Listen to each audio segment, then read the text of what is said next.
Ito ay rated SPG. Striktong patnubay at gabay ng magulang ang kailangan. Maaaring may masiselang tema, lengguwahe, karahasan, sexual, horror o droga na hindi angkop sa mga... Sa hindi nga inaasahang pagkakataon ay narinig nga lahat ni Trixie ang mga nililihim nga nito ni Attorney Alon. At dahil nga dito ay paghihinalaan nga ni Trixie ang kanyang ina. Dahil nga sa pinaghihinalaan nga ni Trixie ang kanyang ina at ito nga si Attorney Alon ay sinundan niya nga itong dalawa.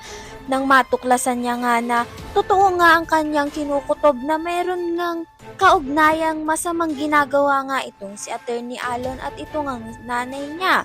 Kumpirmado nga nito ni Trixie na may kinalaman nga ang dalawa sa pagkawala nga nito ni Meredith. Kaya nga tinawagan nga nito ni Trixie ito ngang si Lilith dahil nga sa nalaman niya. Kaya nga nang makausap nga ni Trixie itong si Lilith ay isiniwalat niya na nga lahat ng mga kinalaman niya. Dahil nga ayaw nga ni Trixie na paglihiman nga itong kapatid niyang si Lilith. Tuluyan na nga kayang isiwalat ni Trixie ang lahat ng mga nalalaman niya sa ugnayan nga ng kanyang ina at kay Attorney Alon dito nga kay Lilith.